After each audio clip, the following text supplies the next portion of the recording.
데이비드 호킨스에 따르면 대부분의 객관적 사회 시스템 자체는 지적, 합리적, 이성적 수준인 의식 수준 400대에서 만들어지지만 그것을 운용하는 사람들은 그것보다 훨씬 못 미치는 200대 정도에서 움직입니다. 관료주의는 207 정도라고 합니다. 세상이 이렇게 운영되고 있다는 사실에 대해 실망할 수도 있겠지만 이 사실을 이해하면 실망의 빈도나 강도를 줄일 수도 있습니다.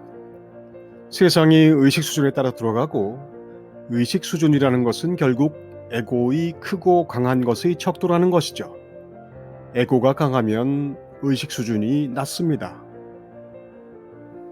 에고가 뭔가를 판단하는 기준은 불경이 말하는 탐진치, 즉 내 마음에 들고 안 들고 하는 것입니다. 내 마음에 드는 것을 끌어당기고 탐하거나 내 마음에 들지 않는 것을 밀어내고 싫어하는 것이죠. 법칙이 너무 간단해서 고개를 저을 수도 있겠지만 사실입니다. 탐진, 이 두 가지로 끝나지 않고 마지막에 어리석다는 뜻의 치가 붙은 이유는 바로 이런 작동 방식을 모르면 세상이 어두울 수밖에 없음을 일러주려고 하는 것입니다. 세상이 돌아가는 이치를 모르면 눈을 감고 길을 걷는 것과 다를 바가 없습니다. 탐진치를 개념적으로 이해했다고 해서 그것을 안다고 생각해서는 안 됩니다. 안다는 것은 아는 그대로 살 수 있다는 것을 의미합니다. 끌어당기고 밀어내는 탐과 진을 명확하게 식별하고 그것에 휘둘리지 않으면서 살 수 있어야 안다고 할 수 있는 것이죠. 결국 내 마음에 들고 들지 않고 하는 것이 내 생활과 인생에 적용되는 탐과 진의 기준입니다. 탐은 내 편이고 진은 네 편이 되는 것이 우리가 사는 사회에 적용되는 기준이죠. 사회적 기준은 내 개인의 기준이 되고 내 개인의 기준에 따라 사회적 피하 식별이 이루어집니다. 사랑과 자비를 외치는 종교에서도 탐과 진의 원리는 차별이 없습니다. 종교를 운영하는 것은 결국 사람이기 때문입니다. 굳이 종교를 예로 드는 것은 종교에는 그런 것이 없어야 하는 것으로 우리가 알고 있기 때문입니다. 하지만 종교 역시 사회적 문화 현상일 뿐입니다. 종교에 대한 생각을 제외하면 탐진의 원리가 적용되지 않는 경우는 아예 없다고 해도 틀리지 않습니다. 물론 극명하게 드러나는 영역과 은폐되는 영역의 차이 정도는 있습니다. 너 죽고 나 살자는 식의 대비가 선연하게 표현되는 정치가 가장 알아보기 쉽다는 것은 우리도 잘 알고 있습니다. 하지만 에고는 너와 나가 전혀 다르지 않습니다. 개인이나 사회나 그 성격이나 영역에 따라 발현되는 양태가 다를 뿐입니다. 원리라고 할 정도면 예외가 없다는 것을 이해할 수 있습니다. 에고는 원래 그렇습니다. 그래서 깨달음 공부는 에고, 그것 하나만을 문제 삼는다고 하기도 합니다. 에고의 특성은 드러나는 양태에 따라 많은 형식과 내용을 가지고 있지만 결국 원리는 동일한 것입니다. 원리가 이토록 단순함에도 우리는 그 위에 쌓인 복잡한 양식과 구조 때문에 뭔가 다른 것처럼 생각하고 다른 방식으로 접근할 수 있고 해결할 수 있다고 생각합니다.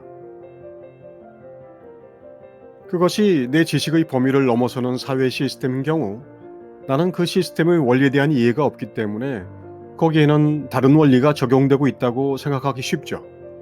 맨 앞에서 본 사회적 제도가 의식 수준 400대에서 설계된다는 의미가 이런 예에 해당합니다.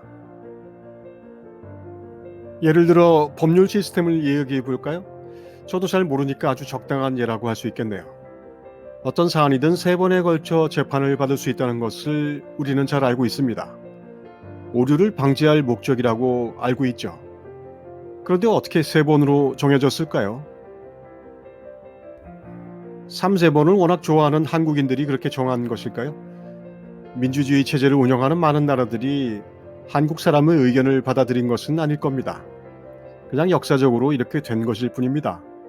3번 정도는 사람을 다르게 해서 들여다봐야 오류를 막을 수 있지 않을까 하는 생각입니다. 무척 자연스럽죠. 이것이 의식 수준 400대의 사고방식입니다.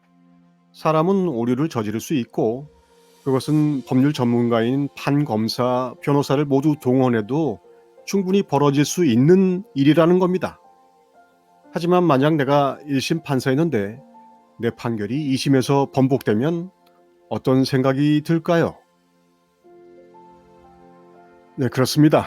그 상황을 아무렇지 않게 여길 사람은 없습니다. 나는 1심 재판관이라서 틀릴 수 있으니까 상급심을 사심 없이 받아들이겠다는 사람도 물론 있을 겁니다. 쉽지는 않겠죠. 하지만 좋다는 생각이나 싫다는 생각이나 1심 판사인 나의 탐진을 떠나서 이루어지지는 않습니다. 물론 사회 시스템은 1심 판사의 생각이 어떻든 2심이 우선되도록 구조를 만들어 놓고 부작용을 방지하기 때문에 우리는 거기서 에고의 발현을 쉽게 만날 수는 없습니다. 사회 시스템의 이런 제어 구조를 뚫고 발현되는 것이 이른바 사회적 갈등입니다.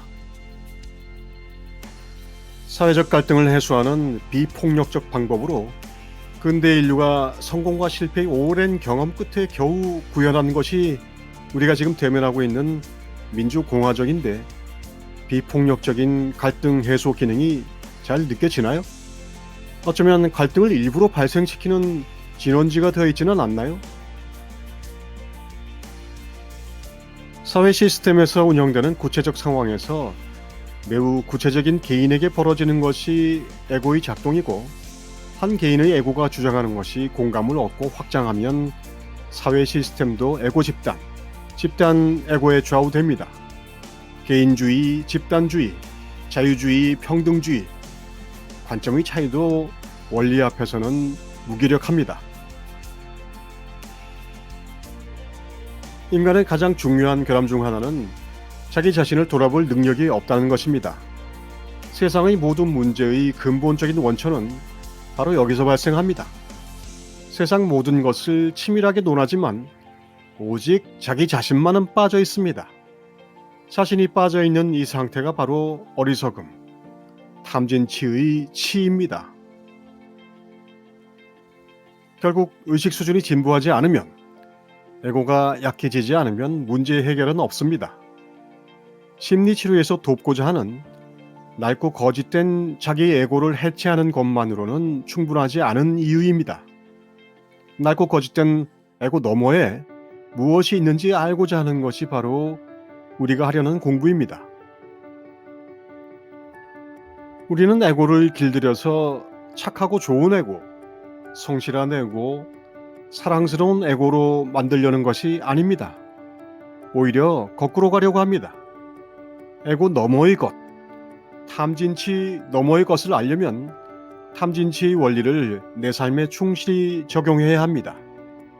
그것은 결국 이해하되 개입하지 않는 것입니다. 의식이 완전히 지치면 무아의식이 들어와서 일을 하기 시작합니다. 의식이 아직도 희망하고 있고 노력하고 있다면 무아의식은 기능하지 않습니다. 탐진치의 원리는 간단하지만 에고는 끈질깁니다. 에고를 넘어서고 벗어나는 방법은 에고의 방식이 아니어야 합니다.